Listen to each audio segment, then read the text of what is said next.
प्यारे हुजूर अस्सलामु अलैकुम वरहमतुल्लाह। वालेकुम खाकसार सलाम। मिसबाउद्दीन है, दर्जा सानी का तालिब इल्म हूँ।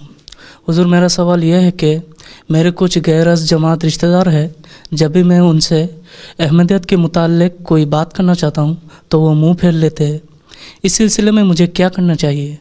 मुंह फेर लेते हैं तो फिर ये तो उनकी बदकिस्मती है बेचारे कि वो हक़ को सुनना नहीं चाहते। उनके लिए दुआ करें हैं और दुआ करके कहें कि अहमदियत की बातें उनसे ना किया करो, उनसे सिर्फ इस्लाम की बातें किया करो। ठीक है, उनको अहमदियत की तबलीग ना करो। एक तो उनके लिए दुआ करो कि अल्लाह ताला इनके दिलों को नरम करे। दूसरे उनसे कहो तो मुसलमान तो हो ना, चलो आप हज़रत सल्लल्लाहु अलैहि वसल्लम की सीरत पे बातें कर रहे हैं, सहाबा की सीरत और उनके उसवे पे बातें करें हैं, कुरान करीम की जो हुक्म है उनके ऊपर बात करते हैं। तो जब वो देखेंगे कि तुम कुरान करीम पे अमल कर रहे हो, कुरान करीम की बातें करते हो, हज़रत सल्लल्लाहु अलैहि वसल्लम से इश्क और मोहब्बत की बातें करते हो, आपके सहाबा से मोहब्बत और इश्क की बातें करते हो, तो वो तुम्हारे से बातें करते जाएंगे। आहिस्ता एक वक्त में ऐसा आएगा वो समझेंगे कि ये इनकी तालीम तो वही है जो हमारी तालीम है, चलो इसकी और बातें भी सुनें।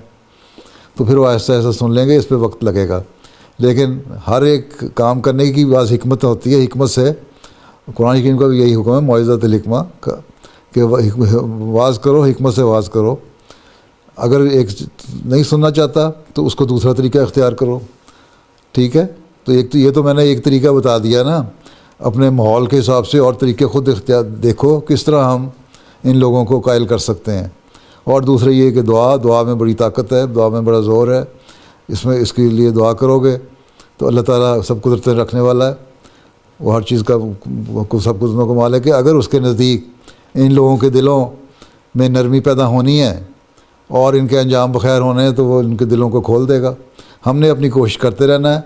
यही हज़रत सल्लल्लाहु अलैहि वसल्लम को हुक्म था कि अब तुमने तबलीग पहुँचानी है, बलिग तबलीग करो, लेकिन तुम्हारे पे ये फ़र्ज़ नहीं कि ज़रूर उनको अहमदी बनाओ। हाँ, तबलीग करने के मुख्तलिफ़ तरीके होते हैं। हज़रत सल्लल्लाहु अलैहि वसल्लम ने जो सुलह हुदैबिया से पहले जब वो गए थे, इस बार यहाँ तक भी राज़ी हो गए थे उस शर्त पे कि ठीक है हम मक्के वालों को तबलीग नहीं करेंगे, लेकिन इर्द गिर्द वालों को हम तबलीग करते हैं, वहाँ तुम लोग छेड़छाड़ नहीं करोगे हमारे से। अब वहाँ इस मुआहदा यही मुआहदा भी हो गया था कि तो मक्के वालों को तबलीग नहीं करेंगे। इस बात पे भी राज़ी थे आन सल्लम। सबसे बड़े मुबल्लिग तो आन सल्लम है ना, तो आपने, और मक्के वाले आपके रिश्तेदार भी थे, उसके बावजूद आपने इस मुआहदे पे कायम होने लगे थे, पर राज़ी थे इस बात पर भी कि ठीक है तुम्हें नहीं हम तबलीग करते, लेकिन बाकी जो इलाका पड़ा है वहाँ हम जब तबलीग करेंगे तुम लोग हमारे से छेड़छाड़ नहीं करोगे। तो इसलिए कि कुछ अरसे के लिए वो तबलीग बंद होनी थी, क्योंकि आन सल्लम को पता था कि कुछ अरसे के बाद ख़ुद ही इन लोगों ने फिर मेरी बात सुननी है।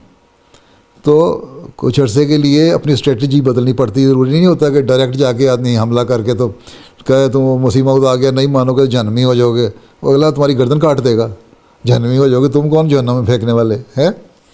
इसलिए उनसे बात करो कुरान की, हदीस की, हज़रत सल्लल्लाहु अलैहि वसल्लम की सीरत की, उसवा हसना की, सहाबा की, तो आम कॉमन इश्यूज़ की बात करो।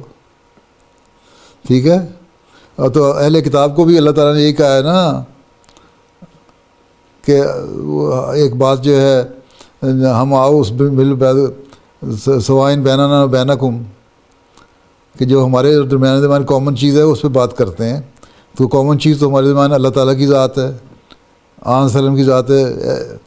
अहले किताब या दूसरों से अगर हम कर सकते हैं बातें तो अपने रिश्तेदारों से भी कर सकते हैं इस तरह। तो कॉमन जो कोई इशू है उसके ऊपर बातें करनी चाहिए हैं। तो उससे करोगे तो आप ही आहिस्ता से सुन लेंगे, लड़ाई झगड़ा करने की ज़रूरत ही नहीं किसी से। ठीक है, चलो अब छुट्टी करो। अस्सलाम वालेकुम। हाँ जी, वक्त ख़त्म हो गया। आपके अव्वल साहब, आप अव्वल साहब बैठे हैं मेरे राइट पे, आप एक मेरे राइट पे मेरे राइट पे अव्वल साहब हैं और मेरे लेफ़्ट पे, एक्सट्रीम लेफ़्ट पे आखिर साहब हैं।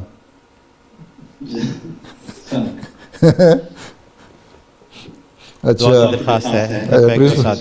प्रिंसिपल साहब की भी उर्दू की क्लास लिया करें थोड़ी सी। اچھا ٹھیک ہے, اللہ حافظ. پھر السلام علیکم ورحمۃ اللہ وبرکاتہ. وعلیکم السلام ورحمۃ اللہ السلام علیکم. جزاکم اللہ. السلام علیکم. وعلیکم السلام.